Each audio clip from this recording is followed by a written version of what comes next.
Fox News Alert, a couple of things that are happening live right now. We'll begin in South Carolina, where State Senator and Pastor Clementa Pinckney's body will lie in state. This is a live look as they are transporting him to the State House.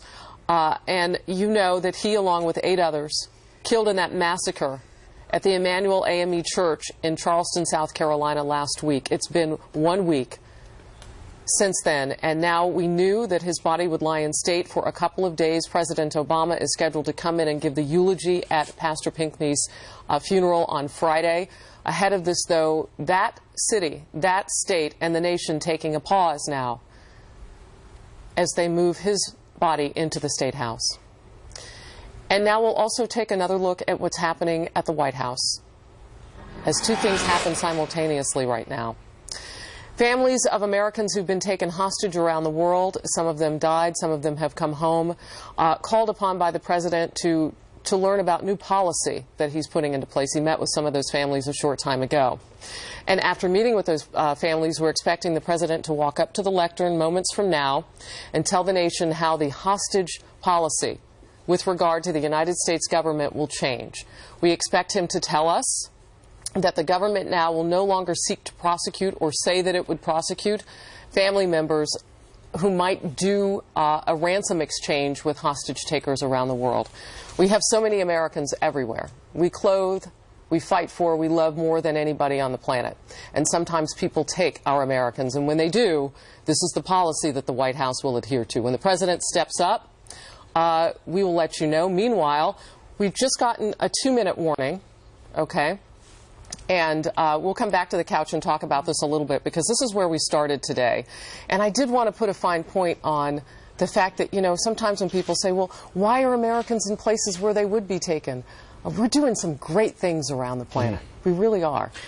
Yeah, sometimes you'll find, and it's been true with some of the recent hostage takings, you will find, and you say to yourself, why would that individual be sitting in the middle of Syria? Why would that individual be wherever in a war zone? Trying to help. They're trying to help. You know, sometimes, you know, they end up there on their own. Sometimes they're with an organization, but you can't fault that. And you're right. We are the most charitable nation in the world.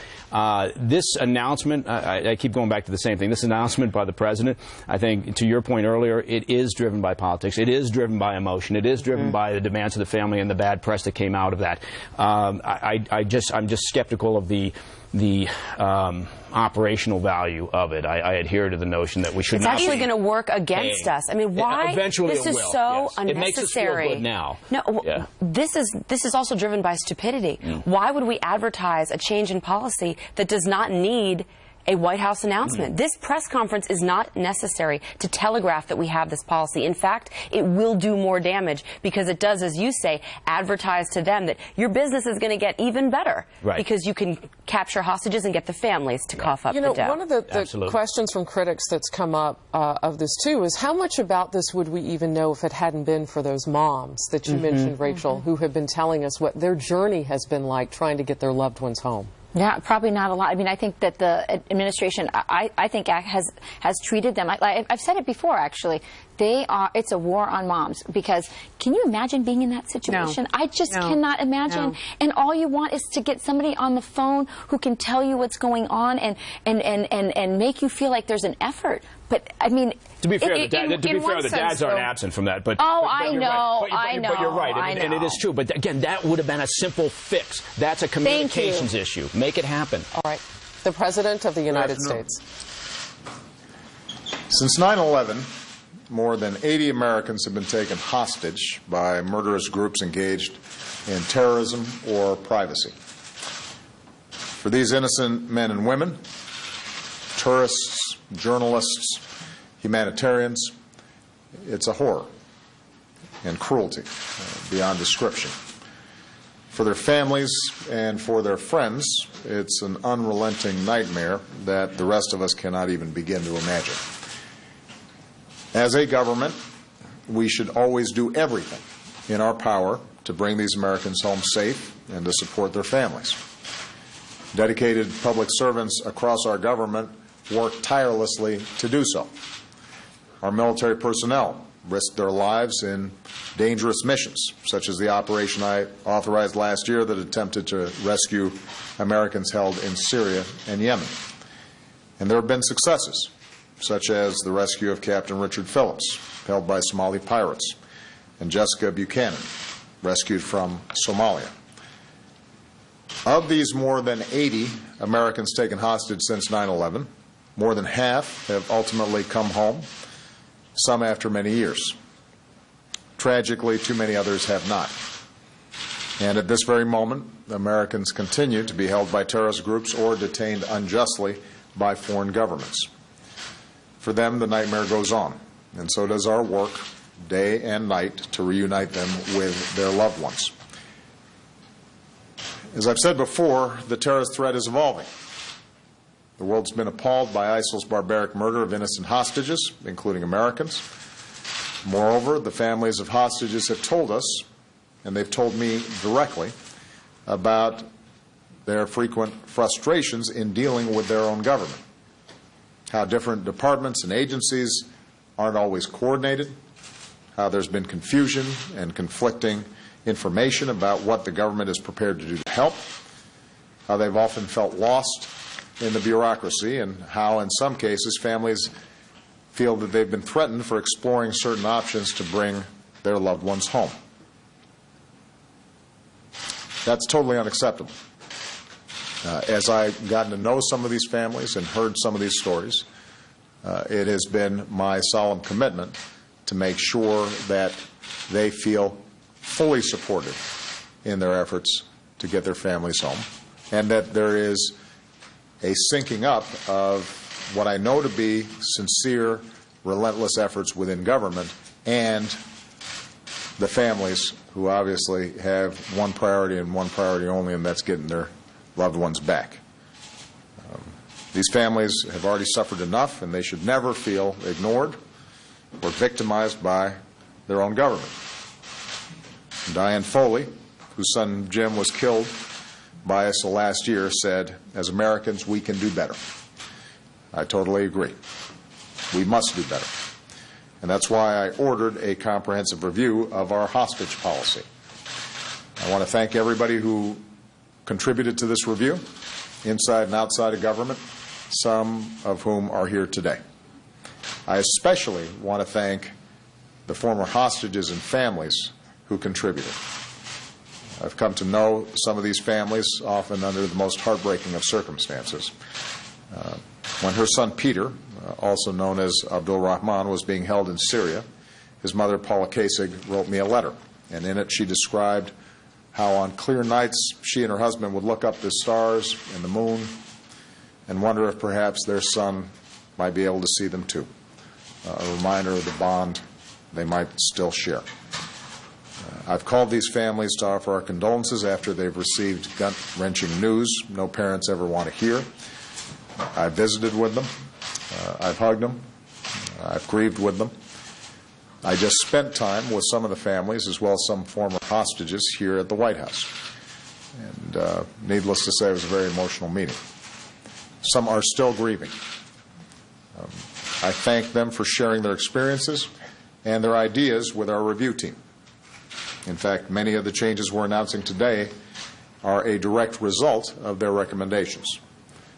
I acknowledge to them in private what I want to say publicly, that it is true that there have been times where our government, regardless of good intentions, has let them down.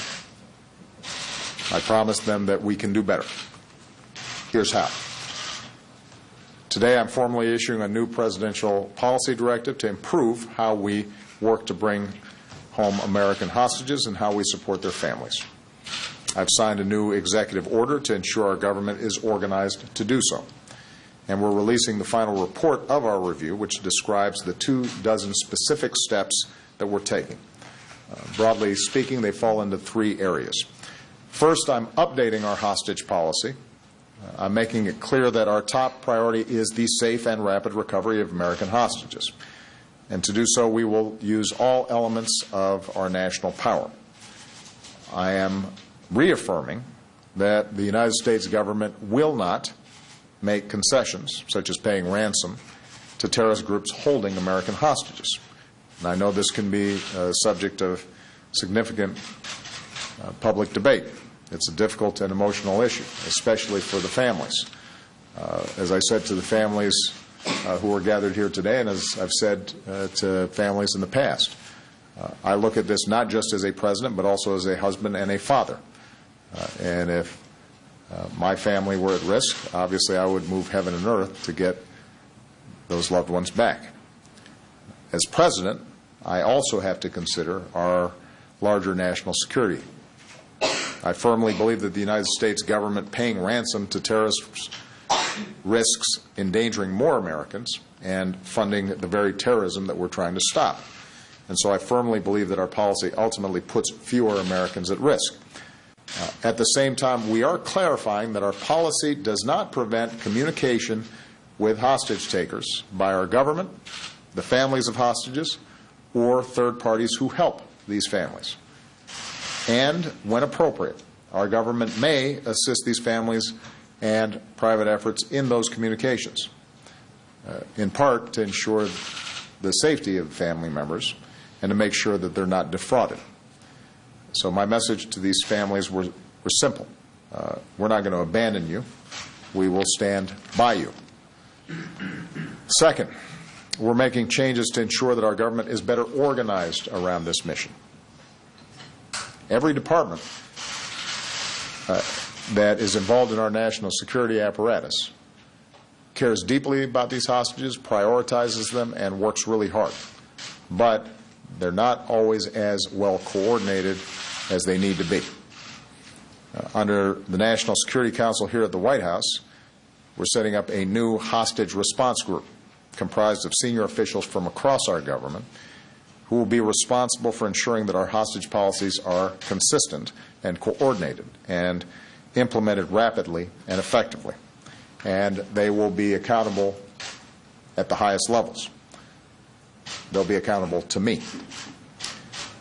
Soon I'll be designating as well a senior diplomat as my special presidential envoy for hostage affairs, who will be focused solely on leading our diplomatic efforts with other countries to bring our people home.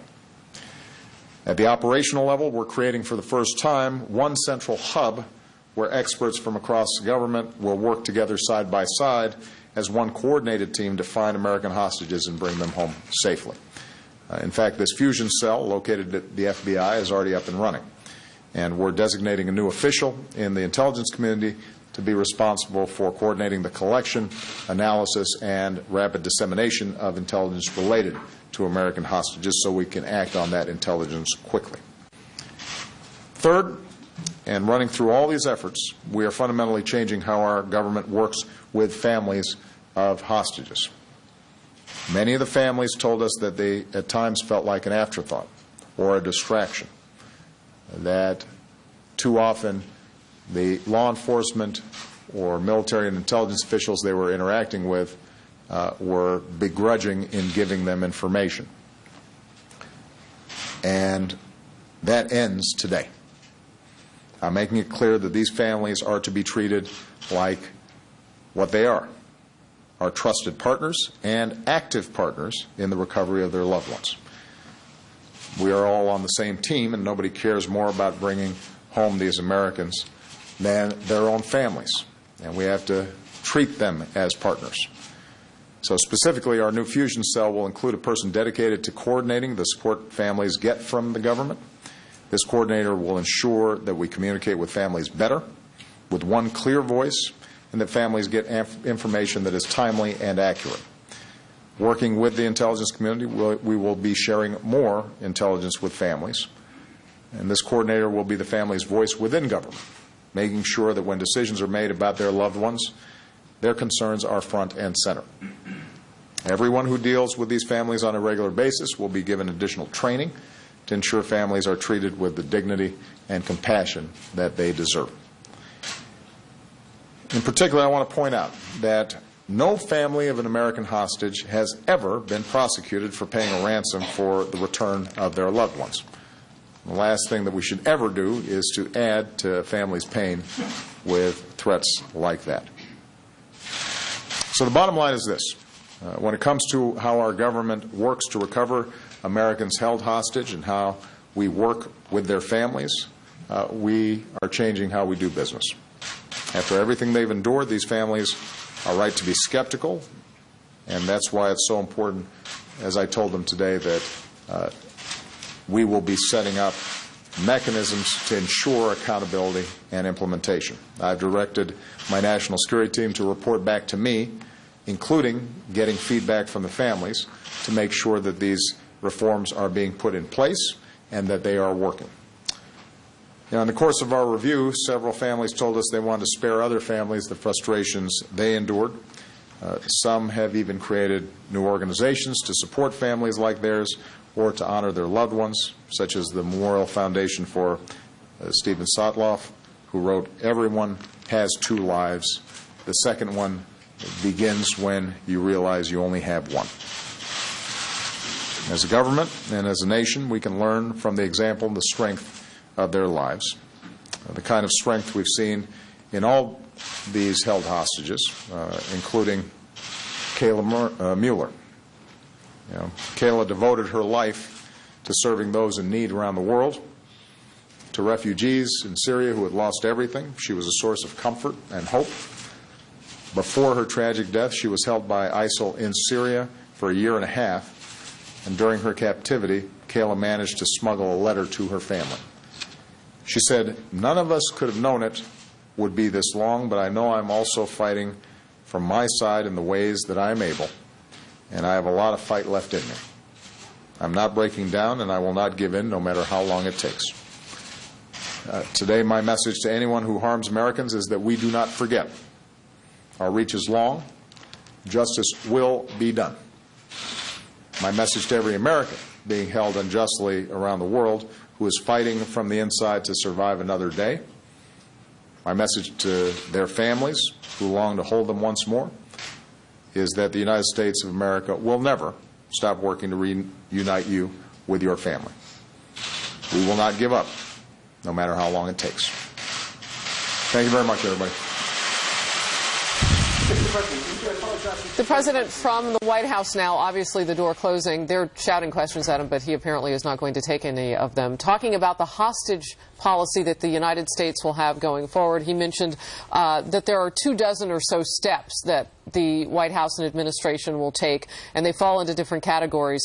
He spent a lot of time talking about the last category, and that is the interface with families, loved ones whose family members have been taken. I'm going to come to you first on this, Melissa, because you had kind of a visceral reaction as he was speaking. I did. I mean, he talks about the fusion cell, which sounds a lot like a PR move or a sports drink, one of those two. But when he says that the government is going to get involved to help negotiate whether there's third parties involved to make sure it's legitimate, make sure they aren't being ripped off. I mean, that's like hanging out an open for business sign. Wow. I mean, I mean, that's really, and I say this as a mother who would obviously pay anything to get my own child back, and I feel for those families. But he's saying we are going to get involved to help the transaction go more smoothly when you're trying to pay to get your family member back. I mean, that really encourages hostage taking. You know, I want to look at the situation. I always think that more information is good. Right? But I look at the situation and I know from reading the policy itself that not much of this is necessarily new information, because the government, as I said earlier this hour, has always sort of turned a blind eye when families have decided they want to negotiate with ransom in mind, so on and so forth. Right. So what do you see that's particularly nuanced about this, that's new, that we can take away? Well, the nuance is that it is public relations. It's triage on the bad press that they received from members of the families that came out and complained about the way that they were treated.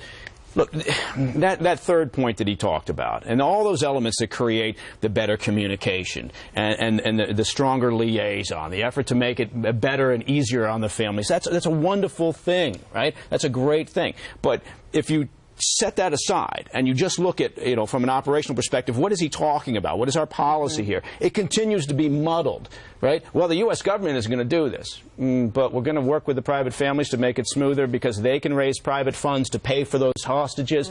What are we talking about? That first part of it is confusing. Do we need to say it publicly? Right. I mean, that was something that you and I were talking about, Andrea. And by the way, something that caught us both. I had the brain room look at this because I said, okay, so the president just said that no family has ever been prosecuted for paying ransom money. And you said... And I said, okay, so this is a solution for a problem that doesn't exist? Why are we doing this? I mean, this is a